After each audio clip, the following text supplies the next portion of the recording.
অশান্তময় পৃথিবীর অশান্ত পরিবেশ থেকে মুক্ত করে পৃথিবীর শ্রেষ্ঠতম জায়গা, শ্রেষ্ঠতম মাকান, তার ঘর মসজিদে আসার বসার তৌফিকটুকু দান করেছেন।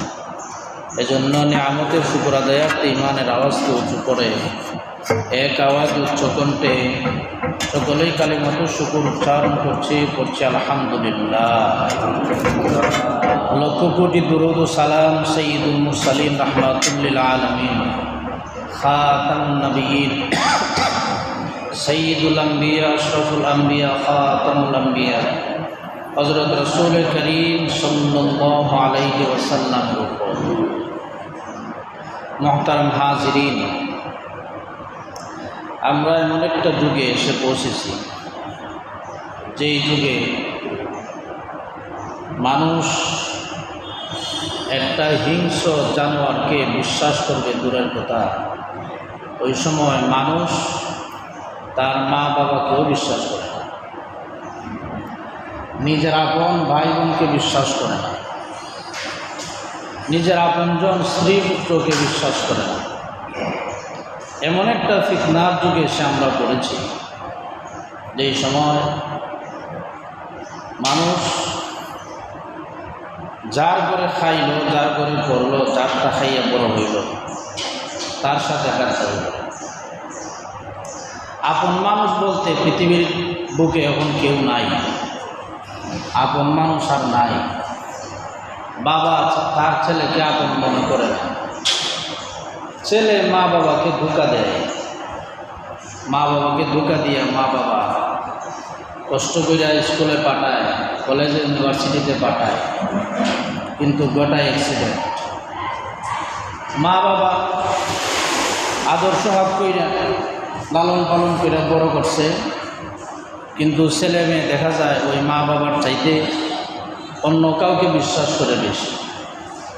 এটা হচ্ছে এমন একটা ফিতনা। অর্থাৎ আপন বলতে এই পৃথিবীতে এখন একমাত্র আল্লাহ ছাড়া কেউ নাই। কেউ যদি বিশ্বাস করতে হয় একমাত্র আল্লাহর উপর ভরসা করেই চলতে হবে। এমন একটা যুগে আমরা এসে পড়ছি। একদিকে তো মানুষ মানুষকে তার স্বার্থের কারণে বিশ্বাস করে না, নিজের স্বার্থের কারণে মানুষ মানুষকে আপন মনে করে না। দুই নম্বর হল এই ফিতনার যুগে মানুষের ঈমান আমল হেফাজতে থাকার সম্ভাবনা। রাসূল করিম সাল্লাল্লাহু আলাইহি ওয়াসাল্লাম বলেছিলেন, যেমন একটা যুগ আসবে যেই যুগে মানুষ ঈমান নিয়ে ঘর থেকে বের হবে, কিন্তু ঘরে ফিরবে ঈমান হারা হবে।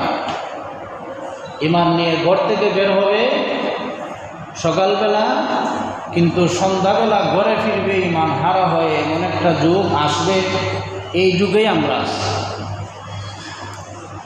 সকালে হুজুরের কাছে ঈমানের শিক্ষা গ্রহণ করেছে, সন্ধ্যা হতে না হতেই তার ফেসবুক, ইউটিউব, তারপরে উইকিপিডিয়া সমস্ত ওয়েবসাইট থেকে সে ফিতনা যত ধরনের ছলনা আছে ওই ছলনার মধ্যে সে পড়ে গেছে। সকালে বের হলো ঈমান নিয়া, বিকালে বাড়ি ফিরলো কাফের হইয়া। এটা হচ্ছে এমন একটা যুগ। এই যুগে এই ফিতনা থেকে বেঁচে থাকতে হলে আল্লাহর রাসূল সাল্লাল্লাহু আলাইহি ওয়াসাল্লাম কিছু আমল আমাদেরকে শিখিয়েছে। যদি আমরা আমলগুলো করতে পারি তাহলে ইনশাআল্লাহ এই ফিতনার আবরণ আমাদেরকে গ্রাস করতে পারবে না, এই ফিতনা আমাদেরকে ছুঁইতে পারবে না।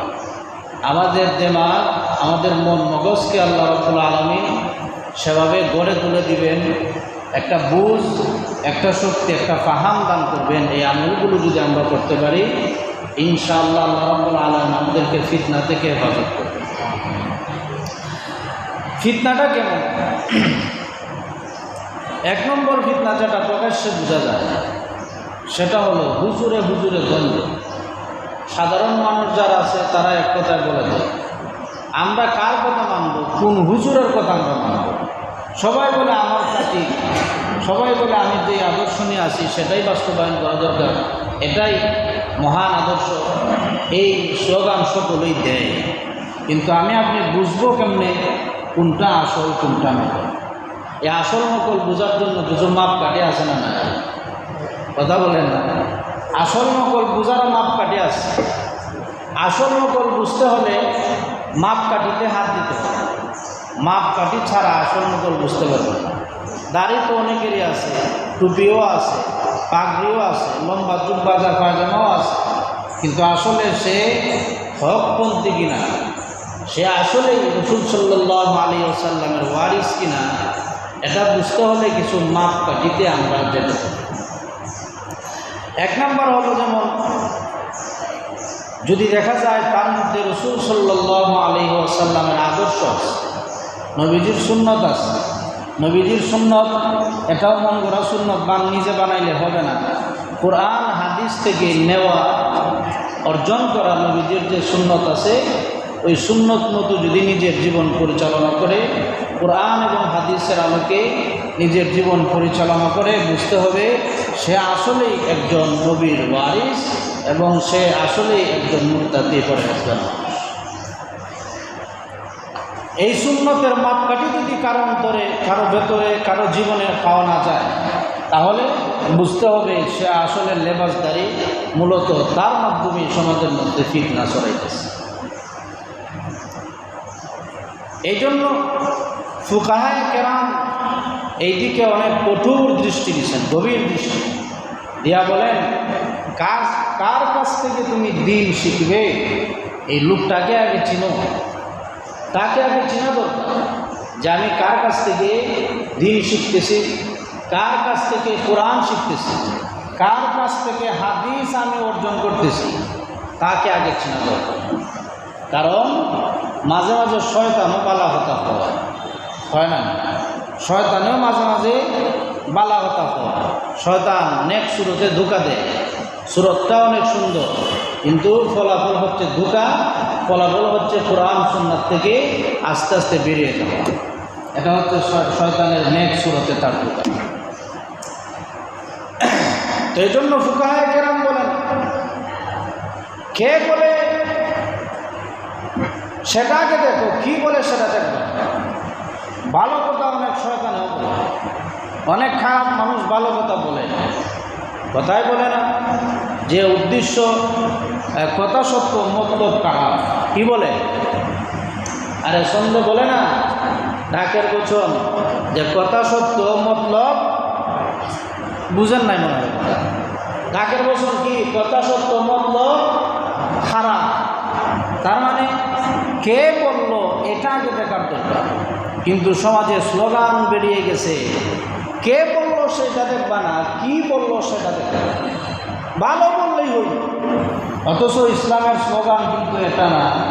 ইসলামের স্লোগান হচ্ছে যে কে কি বলে সেটা দেখার আগে যাচাই করো কে কথাটা বলতেছে, লোকটাকে, তার বংশ পরিচয় কি, সে কোথায় পড়াশোনা করছে, তার আদর্শ কী, সে কাকে অনুসরণ করে, এই বিষয়ে আগে জাস্টিফাই করা অনেক গুরুত্বপূর্ণ একটা ব্যাপার। যদি এই দিকে আমরা জাস্টিফাই করতে না পারি, কে বলবো, তার পরিচয় কি, যে কোথায় পড়াশোনা করছে, তার উস্তাদকে, তার উস্তাদ শুধু দেখলে হবে না, পরবর্তীতে সে কাকে অনুকরণ করে এইটা দেখতে হবে। দেখার পরে তার কথা আপনি শুনেন, মানেন, অসুবিধা নাই। কিন্তু লোকটাকে চিনেন না, ক্যানভাসের মতো রাস্তা দিয়ে গেছে, আর একটা ভালো কথা বলছে, আর আপনি আমল শুরু করে দিলেন। পরবর্তীতে দেখা যায় এইটার মধ্যে মানুষ গুমরাহ হয়ে যায়, পথভ্রষ্ট হয়ে যায়। কাজে আমাদের স্লোগান কি হবে? কে বলে সেটা দেখো না কি বলে সেটা দেখো। আমাদের স্লোগান হবে কি বলে সেটা দেখার বুঝার আগে বলতে হবে কথাটা কে আমাকে বলছে, বলতে হবে কে আমাকে কথাটা বলছে। মা বাবা তার সন্তানের অমঙ্গল চায় না। মা বাবা তার সন্তানকে সবসময় তার ভালোটা চায়। কাজেই মা বাবার পরামর্শ আমার পছন্দ হোক অথবা না হোক, যুক্তিসঙ্গত হোক অথবা না হোক, বুঝতে হবে আমার মা বাবা আমার ভালোর জন্য পরামর্শটা দিছে, কারণ সে আমার খারাপ চাইবে না। কিন্তু যদি পার্শ্ববর্তী কেউ আমাকে পরামর্শ দেয়, তখন এটা আমার বুঝে যদি না ধরে, তখন এটা মানতে পারবো না আমি, কারণ তার কুমতলবও থাকতে পারে। কি থাকতে পারে? কুমতলব থাকার সম্ভাবনা আছে। এই জন্য আমাদের স্লোগান হবে, কি বলে সেটা পড়ে। এটা বহু মানুষ ভালো কথা বলতেছে, তো তোমার কাছ থেকে আমার নেওয়ার দরকার নাই, তুমি কে সেটা আগে আমার জানা দরকার। তুমি যে ভালো কথাটা বলতেছো, এটা শুধু পৃথিবীতে তুমি একাই বলতেছো না, আরও অনেক ভালো মানুষ আছে, তারাও কথাটা বলতেছে। আমি তোমার কাছ থেকে নেব না, বরং কথাটা আমি নেব যাকে আমি বিশ্বাস করি, যার সম্পর্কে আমার ধারণা আছে, জানা আছে, তার কাছ থেকে আমি কথাটা গ্রহণ করব। কথা বুঝতেছেন না? কথা ভালো কথা শুধু পৃথিবীতে একজনই বলে না, অসংখ্য মানুষ বলে।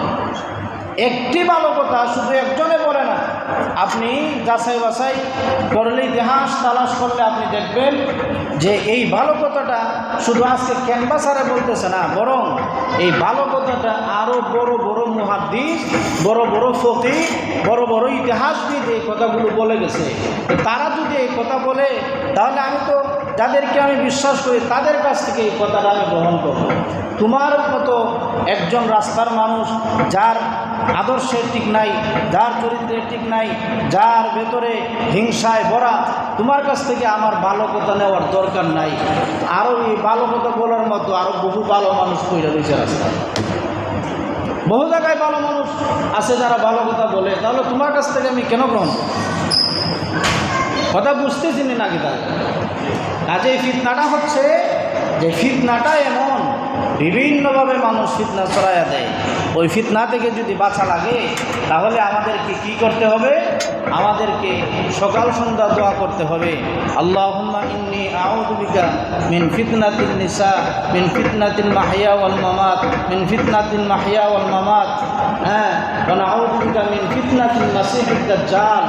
এই দোয়াগুলো যদি আমরা সকাল সন্ধ্যা করতে পারি, ইনশাআল্লাহ আল্লাহ রাব্বুল আলামিন আমাদেরকে ওই সমস্ত সমাজ বুঝ দান করবেন, যে বুঝের মাধ্যমে আমরা বুঝতে পারবো আসলে কোনটা হক, কোনটা বাতিল, কোনটা সত্য কথা আর কোনটা ফিতনা।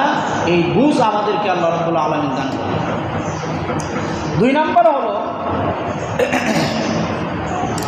প্রতি জুমার দিনে জুমার নামাজের পরে অথবা বৃহস্পতিবার রাত্রি সন্ধ্যা থেকে নিয়ে জুমার দিন সন্ধ্যার আগ পর্যন্ত এর ভেতরের সময়ে আমরা সূরাতুল ফাতিহা তেলাওয়াত, সূরাতুল কাহাফ তেলাওয়াত। কোন সূরা? কথা বলেন, সূরার নাম কি? সূরা কাহাফ। এই সূরা আমরা যদি পড়ি জুমার দিনে অথবা বৃহস্পতিবার রাতে, তাহলে আল্লাহ রাব্বুল আলামিন আমাদেরকে ফিতনা থেকে বাঁচাইয়া দিবেন। ওই ফিতনা কত ভয়াবহ ফিতনা আপনারা দেখতেছেন, যে কোনটা আসল কোনটা নকল সেটা বোঝার কোনো শক্তি আমাদের নাই। এই জন্য রাসূল সাল্লাল্লাহু আলাইহি ওয়াসাল্লাম তিনিও আল্লাহর কাছে দোয়া করতেন, আল্লাহুম্মা ইন্নী আউযু বিকা মিন ফিতনাতিল মাসিহিদ দাজ্জাল। দাজ্জালের ফিতনা থেকে রাসূল পানা চাইছেন, আমরা চাইব না?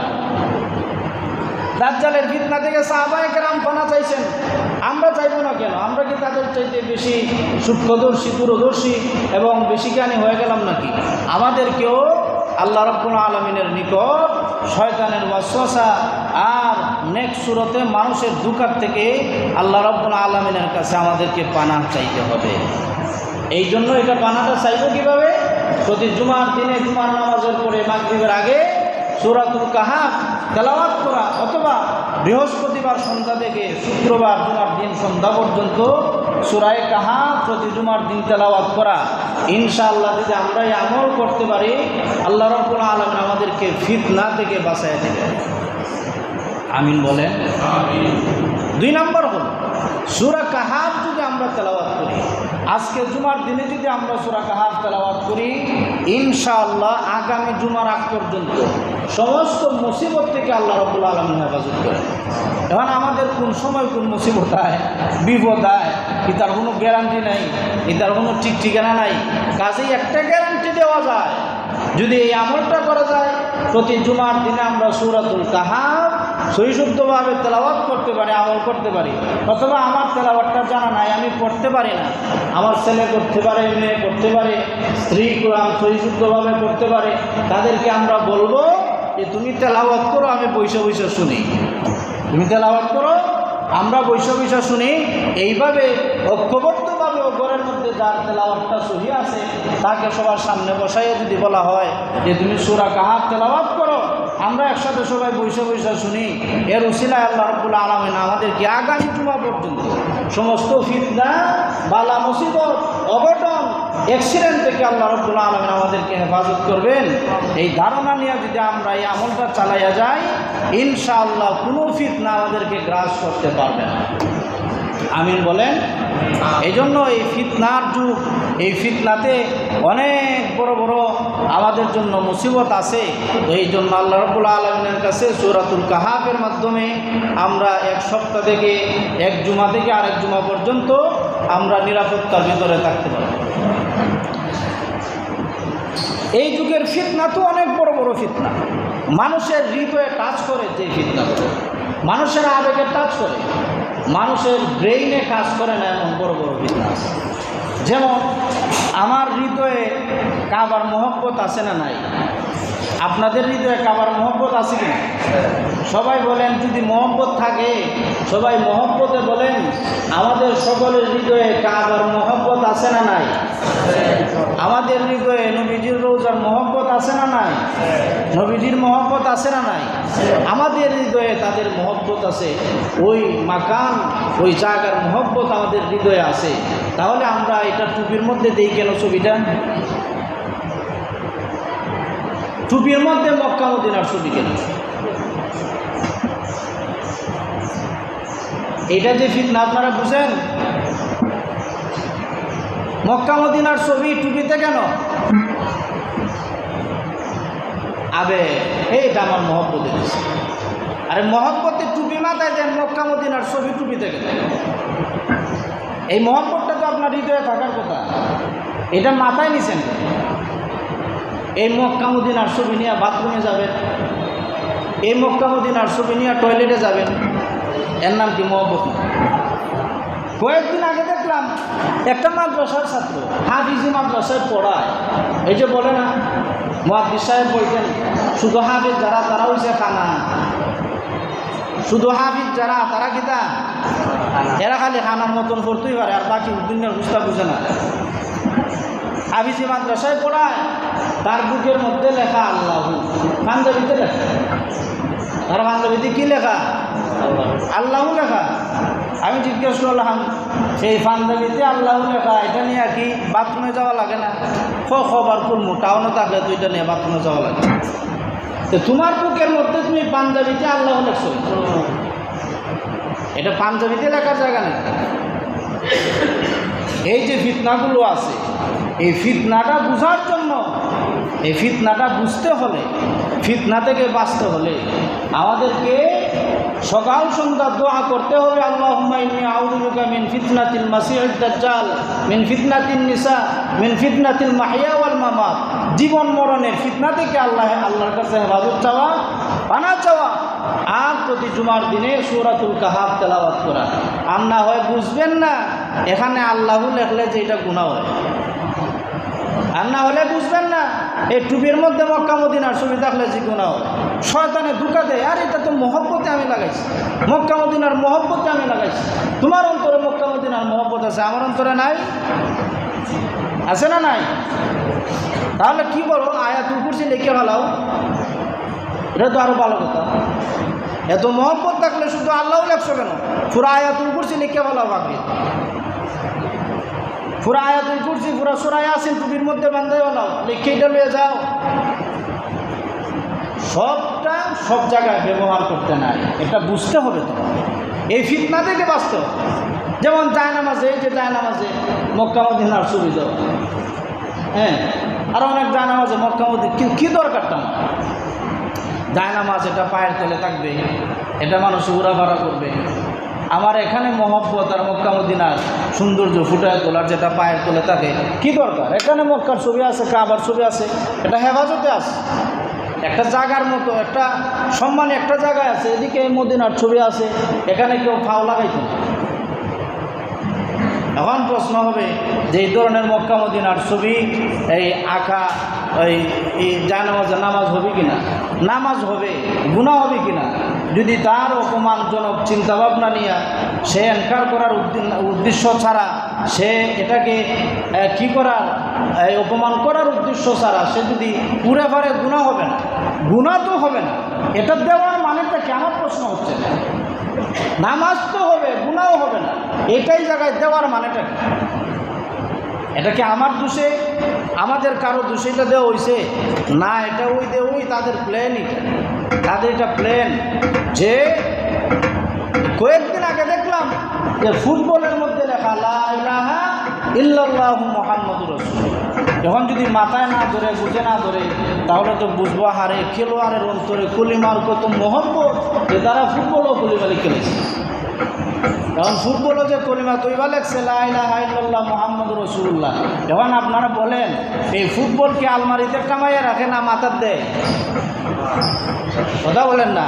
ফুটবল আলমারিতে কামাইয়া রাখে না মাথার দেয়? তাহলে ফুটবলে যে কালিমা লেখা, এটা কি মহব্বতে নাকি এটা চক্রান্ত? সবাই বলেন মহব্বত না চক্রান্ত? এই সমস্ত ফিতনা থেকে বাঁচতে হলে আমাদেরকে এই আমলগুলো করে যেতে হবে। সকাল সন্ধ্যা দোয়া করতে হবে, আর জুমার দিনে সূরাতুল কাহাফ তেলাওয়াত করতে হবে। তাহলে ইনশাআল্লাহ আমার বিশ্বাস যে আপনি পাঞ্জাবের খাবার কিনতে গেলেও চিন্তা করবেন যে এই খাবারটা আমার ইমাম সাহেবের সাথে যায় কিনা, এই টুপিটা কিনলে এই টুপিটা আমার মতো ইমাম সাহেবের জন্য সাজে কিনা, এই চিন্তাটা মাথায় আসবে। আমি মুরব্বী, আমি একজন হাজি, আমার জন্য এটা জায়েজ না জায়েজের ব্যাপার না, আমার সাথে এটা যায় কি না এটা হচ্ছে ব্যাপার। মকসুদ ভাই এখানে বসা, এখন মকসুদ ভাইকে যদি আমি বলি মকসুদ ভাই টাইট গেঞ্জি পরা কি না যায়, বললাম না এটা তো না যায়, তাহলে আমি আজকে একটা টাইট গেঞ্জি কিনে দিব একবারে, ওই জায়গার থেকে কোমর পর্যন্ত একবারে টাইট, বডির প্রত্যেক অঙ্গ প্রত্যঙ্গ কোন জায়গা কুচা কোন জায়গা পিসা এটা যাতে বোঝা যায় এমন একটা গেঞ্জি গিফট করবো মকসুদ ভাইয়ের। মকসুদ ভাইটা ভিনবাই ধর্মিয়া মাথা নষ্ট, কারণ মকসুদ ভাইয়ের সাথে যায় না, এটা যায় আরেক ফালতু ফুলার সাথে, আরেক ফালতু ছেলের সাথে এটা যায়, যে নামাজ পড়ে না, যার কোনো চরিত্রের কোনো ঠিক নাই, সে ওই ধরনের পোশাক পরবে, সে ওই ধরনের পোশাক পরে নামাজও আসবে জুম্মার দিন আর কি, যে আমি আমার দ্বারা দুইটা যায় না, আমি কেন করব? এই যে মানসিকতা, এই ভুল আর শুদ্ধ হোক বাতিল, ছোট হোক বড় হোক, এটা বোঝার জন্য আমাদেরকে আমলগুলো করে যেতে হবে। আর আল্লাহ রাব্বুল আলামিনের কাছে যদি আমরা পানাহ চাইতে পারি, তাহলে এর থেকে আমরা বাঁচার সম্ভাবনা আছে।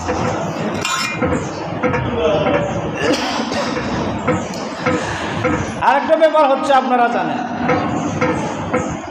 যে গত কয়েকদিন যাবৎ আমরা সোশ্যাল মিডিয়া সহ একেবারে ভাইরাল একটা ব্যাপার, আমরা আসলে বুঝি না ভাইরাল কী জিনিস আর হক বাতিল কী জিনিস। যাকে ভাইরাল মনে হয়েছে, যার ওয়াজও বেশি ভিউ মনে করি বেটা 1 নম্বর আলিম, আর সারা বাংলাদেশের ওদের থেকে বড় আলিম, তার ওয়াজ বেশি মানছে উনি, বেশি ভাইরাল, হ্যাঁ, তার ওয়াজ চালাইয়া মানছে কোটি কোটি টাকা অনলাইন থেকে ইনকাম করে নিতেছে। আসলে বেটার থেকে বড় আলিম মনে হয় নেই। আসলে এগুলো বড় আলিমের ব্যাপার না, কিছু বং সং করতে পারলে আর ফালাফালি করতে পারলে ড্রাইভার বাজারের ইমাম সাহেব 1 মাসে বাইরে নিতে পারবে, 6 মাস লাগবো।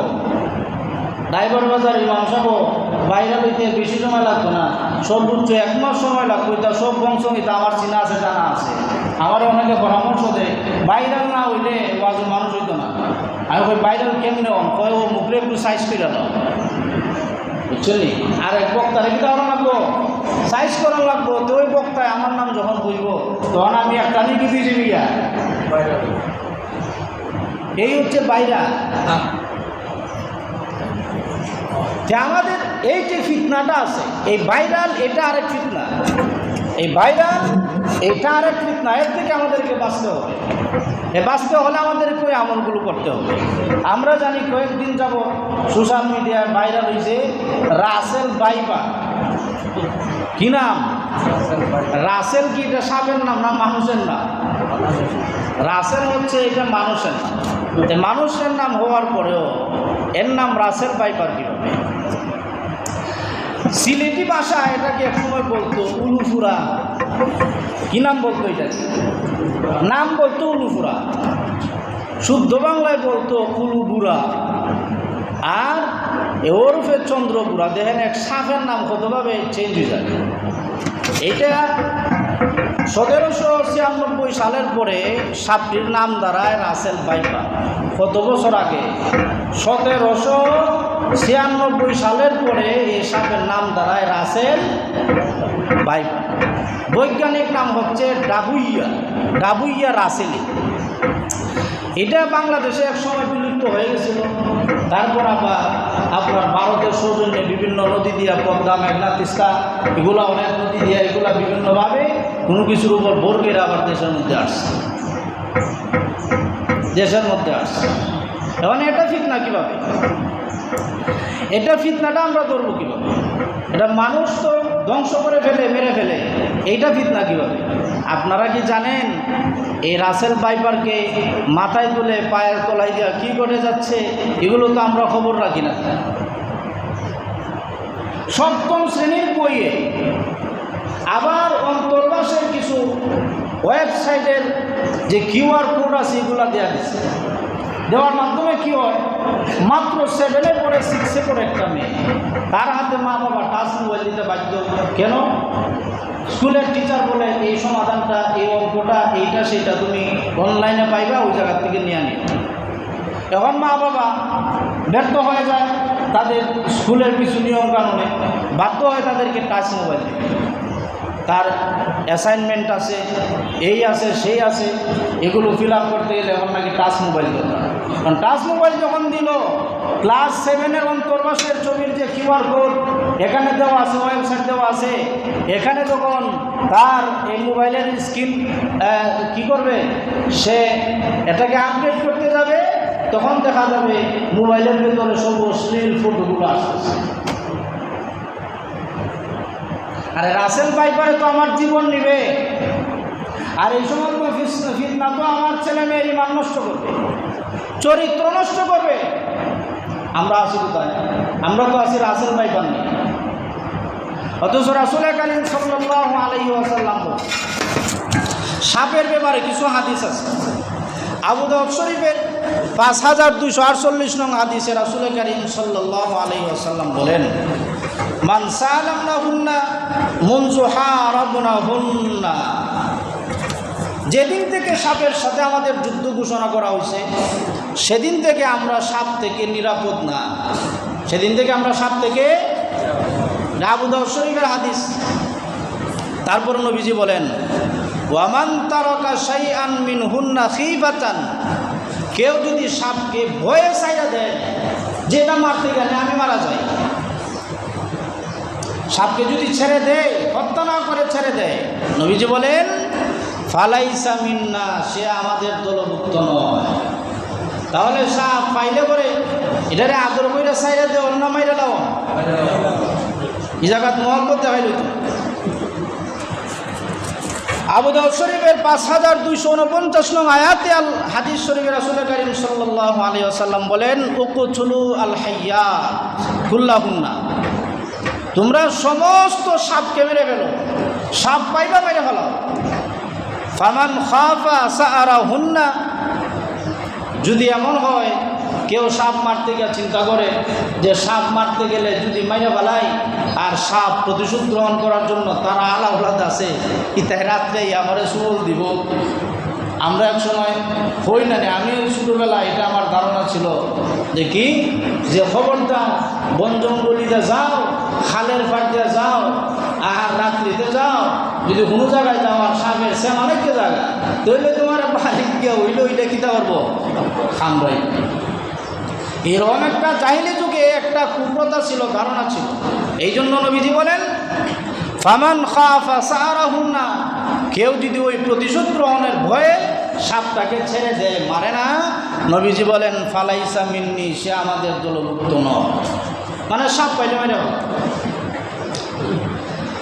আবু দাউদ শরীফের 5251 নং হাদিসে রাসূল কারীম সাল্লাল্লাহু আলাইহি ওয়াসাল্লাম বলেন, উকতুলু আল হাইয়াত ওয়াদাতুফিয়াতাইন ওয়াল আবতার, সাপ মাইরা ফেলাও, সাপ মাইরা ফেলাও।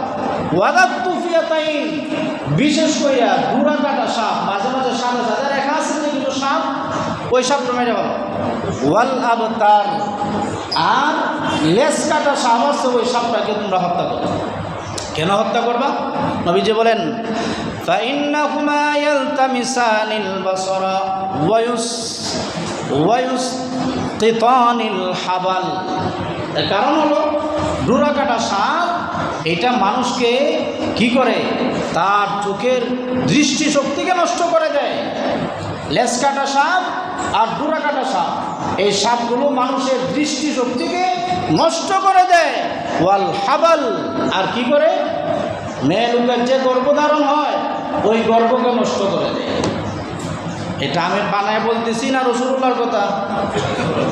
জোরে বলেন মুহাম্মদ সাল্লাল্লাহু আলাইহি ওয়াসাল্লাম। তাহলে আমরা বুঝতে পারলাম যে সাপ আমাদের জন্য শত্রু। এটা নবীজি বলছেন, এক সময় ঘোষণা হয়েছিল সাপের সাথে যুদ্ধ ঘোষণা হয়েছে। ওই সাপ আমাদের চিরশত্রু, সাপের সাথে কোনো বন্ধুত্ব নাই, সাপ নিয়ে কোনো খেলাধুলা নাই। আর সাপ পাইলেও তো মায়া মোহাম্মত কিরে সাপের বাচ্চা রে চাইরা দেয়। এটা সাপের গীতা। এই সাপের ব্যাপারে সংক্ষেপে আরেকটা কথা বলি, সময় তো খুব সংক্ষিপ্ত। সাপের ব্যাপারে সংক্ষিপ্ত কথা। আচ্ছা, আপনারা মন থেকে বলবেন সাপ দেখতে সুন্দর কি সুন্দর না? কথা বলেন। সাপ দেখতে অনেক আকৃতির সাপ আছে না, দেখতে তো অনেক সুন্দর লাগে, সুন্দর লাগে তো। কিন্তু আসলে এত সুন্দর একটা প্রাণী আপনি দেখলেন, তাহলে তাকে মারার জন্য লাঠি হাতে নেন কেন? তাহলে যতই সুন্দর হোক সে আমাদের জন্য ভয়ঙ্কর। যতই সুন্দর হোক সাপ আমাদের জন্য কি? সাপ আমাদের জন্য ভয়ঙ্কর।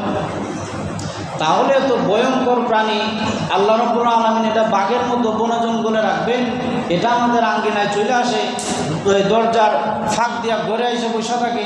কয়েকদিন আগে দেখা গেছে মসজিদে যে মাইক আছে, মাইকের মেশিনের ভেতরে রাসেল পাইপার।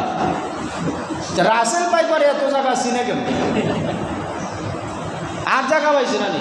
ইমাম সাহেব আল্লাহু আকবার, একবার আল্লাহু আকবার ভাই দিবস বলে একটা মুয়াজ্জিন সাহেব আজানরত অবস্থায় ইন্তেকাল করছে। মুয়াজ্জিন সাহেবের বাইক খারাপ না বালা? আজানরত অবস্থায় যদি রাসেল পাইপারে আঘাত করে আর মারা যায়, মুয়াজ্জিন সাহেবের বাইক খারাপ না বালা? দোয়া করতেন না দেওয়ান সাহেব আমরাই তো আবার এই দোয়া করি না। এখন ঘটনা হয়েছে যে বলতেছিলাম ভাগ পাল্লুক জঙ্গলে সাপ কেন আমার আঙ্গিনায়? এটা আল্লাহ রাব্বুল আলামিন আমাদেরকে একটা মেসেজ দিতে চান।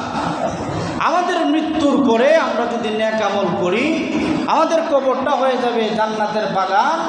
আর ওই কবরেই যদি আমরা বদ আমল নিয়ে যাই, সাপ বিচ্ছু 99টা সাপ আমাদেরকে দংশন করতে থাকবে কিয়ামত পর্যন্ত। আল্লাহ এটা বুঝাতে চান। দেখো চাইয়া যে সাপ তোমাকে কবরে দংশন করবে, এটা দেখতে সুন্দর, ভয়ঙ্কর দেখতে আসে, কিন্তু সেটা ভয়ঙ্কর এটা চিন্তা রাখো যে মরণের পরে তোমার কি অবস্থা হবে। ওই সাপগুলোকে আজকে তুমি লাঠিতে বাইরে মারতে পারো, কিন্তু কবরে যদি বদ আমল নিয়ে যাও, এই সাপ থেকে বাঁচার কোনো উপায় থাকবে না। এই মেসেজ আল্লাহ রাব্বুল আলামিন আমাদেরকে দিতে চান। 2 নম্বর হচ্ছে আমরা যে জিনিস ছাড়া বাঁচতে পারি না, এটার নাম হচ্ছে আগুন। এর নাম কি? আগুন, পানি, এগুলো তো মানুষের জীবন রক্ষা করে, আবার অনেক সময় জীবনকে বিনাশ করে দেয়। এখন আগুন আমাদেরকে কি হেল্প করে? দেখেন, ঘুম থেকে উঠে যদি গরম চা জামায় না পায়, তে বড় উপরে একশো হয়নি ভাতুন না। ঘুম থেকে উঠে যদি গরম চা না পায়, তো বড় উপরে সুট হয়নি ভালো করে। বড় উপরে যে সূর্যে হয়, এখন আগুন যদি না থাকে তে সুট থেকে বাঁচত কেন? আগুন দরকার আছে না নাই? রান্না করে খাদ্য দরকার, সুস্থ মানুষের জন্য দরকার, অসুস্থ মানুষ যারা আছে তাদের জন্য আগুন দরকার। আগুন ছাড়া মানুষ বাঁচতে পারে না। তো আল্লাহ রাব্বুল আলামিন এটা যেন বুঝাতে চান যে দেখো চাইয়া যে আগুন ছাড়া তুমি বাঁচতে পারো না। এই আগুনের ভয়ঙ্কর কতটা বেশি, এই আগুনের ভয়াবহতাটা কতটা বেশি। যে আগুন দিয়ে তুমি তোমার ভাত তরকারি রান্না করো, পাক করো, ওই আগুনে তুমি বয়ে আঙ্গুল দাও না, আগুন থেকে একটু দূরে বসো, আগুনের আঁচ তুমি সহ্য করতে পারো না। এই আগুন নিয়ে তোমাকে দুনিয়াতে অনেক খেলানেলা হয়েছে, এই আগুনকে তুমি অনেক ব্যবহার করছো, কিন্তু মরণের পরে যে আগুন দিয়া নিজের জীবন রক্ষা করছো, কিন্তু মরণের পরে ওই আগুন তোমাকে জ্বালাইয়া পুড়াইয়া সারকার করে দিবে, রক্ষা পাওয়ার কোনো সম্ভাবনা নেই। তাহলে বোঝা গেল যে জিনিসগুলো আমাদেরকে কবরে আমাদেরকে আযাব দিবে, শাস্তি দিবে, কষ্ট দিবে, ওই জিনিসগুলো আল্লাহ রাব্বুল আলামিন আমাদের সামনে আঙ্গিনায় রাখছেন, যাতে আমরা জাহান্নামের ভয়াবহতা বুঝতে পারি, জাহান্নামের আগুনের ভয়াবহতা আমরা বুঝতে পারি। এই জন্য আল্লাহ রাব্বুল আলামিন এগুলো আমাদের সামনে এনে দিয়েছেন। এরপরেও আমাদের নজর কিন্তু এখনও কি হয় নাই, গভীরে যায় নাই। আমরা এখনও বুঝতে পারি নাই যে আমাদের মরণের পরে একটা জগৎ আছে, যেই জগতের নাম হলো কবর। যেই কবরে আমাদেরকে রাসেল পাইপারে চুবল দিবে, যেই কবরে আমাদেরকে আগুনে জ্বালাইয়া দিবে, ওই কবরের সামান আমাদের কাছে কি আছে? আমরা 5 ওয়াক্ত নামাজ আদায় করি না, দেখা যায় জানাজার নামাজও সবাইকে আছে, মাতুন্নের কি ফরজ নামাজের নামে দেখা নাই, জানাজার নামাজও সবাইকে হাজির। আরে জানাজার নামাজ তো বহুত দূরের কথা, বহুত দূরের কথা জানাজার নামাজ। এই যে জুম্মার নামাজে আসছেন আপনারা, 1000 জুমার নামাজ এক পাল্লায় উঠাইলে আর 1 ওয়াক্ত ফরজ নামাজ এক পাল্লায় উঠাইলে কোন ওয়াক্ত কোন নামাজটা ভারী হবে? ফরজ নামাজ, ফজরের 2 রাকাত ফরজ নামাজের পাল্লা ভারী হয়ে যাবে। একদিকে আপনি উঠাইছেন 1000 দিনের জুমার নামাজ, আর একদিকে মাত্র 1 দিনের ফজরের 2 রাকাত ফরজ উঠাইছেন। আপনার 2 রাকাত ফজরের ফরজ নামাজের পাল্লা ভারী হয়ে যাবে। আমরা তাহলে জুমার নামাজে এত মানুষ, ফজরের নামাজে কেন নাই? তাহলে বোঝা গেল এইটা আসলে আমরা সামাজিকতা ধরে নিচ্ছি, যে আমরা নিজেকে মুসলমান পরিচয় দিই, ভোটার আইডিতে, এনআইডিতে রিলিজন লেখা আছে যে আই এম মুসলিম, কাজে আমাদেরকে জুমার নামাজে তো যেতে হয়, একটা সামাজিকতা আছে না? না গেলে মানুষ বলবে জুম্মাত ইসলামের মুসলমানেরও জুম্ম হই পড়ে না, মানে জুম্ম হই পড়ে না, কি জাত মুসলমান রে, ঈদের নামাজ হয়ে যায় না, এর মতন ফাঁসি কাজ নেই বেটা দিন নেই, ওই গাইল থেকে বাঁচবার লাগে কোনো জুম্মাতে নামাজ। এটা আমার ধারণা ভুল হইতে পারে, কিন্তু আপনি বাস্তবতা মিলান। তা না হলে যদি মানুষ সেইভাবে ধিক্কার না দিত যে এটা জুম্মা হয়ে পড়ে না, তাহলে ওই সমস্ত মানুষ জুমায়ও আসলো না। তাহলে আসে কেন? সামাজিকতা। অথচ এটা কি সামাজিকতা না আল্লাহর বিধান? তাহলে আল্লাহর বিধান আমরা জুমার নামাজ মানতে পারি, ফজরের নামাজ কেন মানতে পারি না? ফজরে কেন আসতে পারি না? বাদ দিলাম ফজরে আপনি অনেক ঘুমে থাকেন, নামাজে আসতে পারেন না, শয়তানের 3টা বা 4টার সময় আপনার ঘুমে ধরাইছে, সারা রাত ফেসবুক ইউটিউব অনেক কিছু চালাইছেন, ফজরের সময় আসতে পারেন নাই। আসরে আসেন না কেন? মাগরিবে আসেন না কেন? এশার নামাজে আসেন না কেন? জোহরে আসেন না কেন? বোঝা গেল এই জুমাটা আমরা বানাইছি সামাজিকতা, যার কারণে আমাদের কবরে যা আযাব হবে এর কোনো কি নাই, বিশ্বাস নাই, এর কোনো চিন্তা নাই, এর কোনো কি নাই। ওই যে স্কুলত দেয় না নেই মাঝখানে শূন্যস্থান পূরণ করো, ওই আমি শূন্যস্থানে আটকে গেছি, আপনারাও আটকে গেছি, এর কোনো কি নাই, চিন্তাও নাই আমাদের কবরে যা আযাব হবে। আসুন আমরা সবাই এই দুনিয়ার চলনা, দুনিয়ার ফিতনা থেকে আমরা বাঁচি। আর সর্বশেষ বলবো, রাসেল পাইপার শুধু নয়, পৃথিবীতে যত হিংস্র প্রাণী আছে, যত হিংস্র প্রাণী পৃথিবীতে আছে, সব প্রাণীর থেকে বাঁচার জন্য একটা দোয়া আছে। এই দোয়া যদি আমরা সকাল সন্ধ্যা 3 বার করে পড়তে পারি, অর্থাৎ ফজরের সময় 3 বার আর মাগরিবের সময় কয়বার? এই দোয়াটা যদি আমরা 3 বার পড়তে পারি, এটা তিরমিজি শরীফের হাদিস, তিরমিজি শরীফের আপনার 3604 নং হাদিসে আল্লাহ রাসূল সাল্লাল্লাহু আলাইহি ওয়াসাল্লাম বলেন, এই দোয়াটা যদি মানুষ সকাল সন্ধ্যা 3 বার করে পড়তে পারে, মাত্র 1 লাইনের একটা দোয়া, আধা লাইনের একটা দোয়া 3 বার পড়তে, মানে 1.5 লাইন হইছে। আধা লাইন কইরা কয় লাইন হইল? 1.5 লাইন, মাত্র 1.5 লাইন করবেন আপনি, রিপিট কইরা 3 বার। 3 বার যখন আপনি দোয়াটা পড়বেন, আর আপনার ছেলে মেয়ে যখন স্কুলে যাবে, অনেক সময় খাল বিলের রাস্তা দিয়ে যেতে হয়, অনেক সময় কিছু ভয়ঙ্কর রাস্তা দিয়ে যেতে হয়, সাপ বিচ্ছু থাকার ভয় আছে, ওই ছেলে মেয়েদেরকে বাঁচানোর জন্য আপনারা স্কুলে যখন পাঠান, মসজিদে পাঠান, তাদেরকে হাত ধরে বলতে পারেন যে আব্বু আম্মু এই দোয়াটা আমার সাথে সাথে 3 বার পড়ো। কয়বার? এই দোয়াটা আমার সাথে সাথে 3 বার পড়ে বিসমিল্লাহি তাওয়াক্কালতু আলাল্লাহ বলে বাড়ির থেকে বের হয়ে যাও। ইনশাআল্লাহ পৃথিবীর কোনো হিংস্র প্রাণী, পোকামাকড় তোমার জীবন নাশ করতে পারবে না। এই দোয়াটা হচ্ছে আউযু বিকালিমাতিল্লাহি তাম্মাতি মিন শাররি মা খালাক, আউযু বিকালিমাতিল্লাহি তাম্মাতি মিন শাররি মা খালাক। মাত্র এতটুকু একটা দোয়া, আমি তো 1.5 লাইন বলছি, না আসলে 1 লাইন হবে। এইরকম একটা দোয়া যদি আমরা দৈনন্দিন সকালে আর সন্ধ্যায় 3 বার করে পড়তে পারি, রাসেল পাইপার নিয়ে আর ভাইরাল করার প্রয়োজন হবে না। আসুন আমরা সবাই যা কিছু বললাম আমরা যাতে নিজে আমল করতে পারি, আমাদের পরিবার পরিজন আত্মীয় স্বজনকে যাতে এটা বোঝাতে পারি, শেখাতে পারি। আর বিশেষ করে এটা যদি আপনাদের দোয়া দরকার হয় তাহলে আপনারা আমার সাথে যোগাযোগ করবেন, আমি হয়তো লিখে দেব। আর না হলে আপনারা যদি কেউ ডোনার হন তাহলে কিছু লিফলেট এইভাবে বানানো যায়, 50 টাকা, 100 টাকা, 200 টাকা করে দিবেন। আমরা আধুনিকভাবে একটা লিফলেট বের করব, ছোটো সাইজের। এই লিফলেটটা আমরা বাসায় বাসায় বিতরণ করে দেব, আপনার ঘরের দেয়ালে লাগাই দেব। এইভাবে স্টিকার সিস্টেমে যদি এটা করা যায়, এই দোয়াটা 3 বার আমল করা যায়, ইনশাআল্লাহ আল্লাহ রাব্বুল আলামিনের মেহেরবানিতে এই সমস্ত আযাব গজব আর ভয়ঙ্কর সাপ বিচ্ছু পোকামাকড় থেকে আমাদেরকে আল্লাহ রাব্বুল আলামিন হেফাজত করবেন, বলুন আমিন। যদি আপনাদের মধ্যে কেউ হৃদয়বান থাকেন আমার সাথে পার্সোনাল যোগাযোগ করবেন, আমি এটার ব্যবস্থা করে দেবো ইনশাআল্লাহ। ওয়া আখিরু দাওয়ানা আলহামদুলিল্লাহি রাব্বিল আলামিন।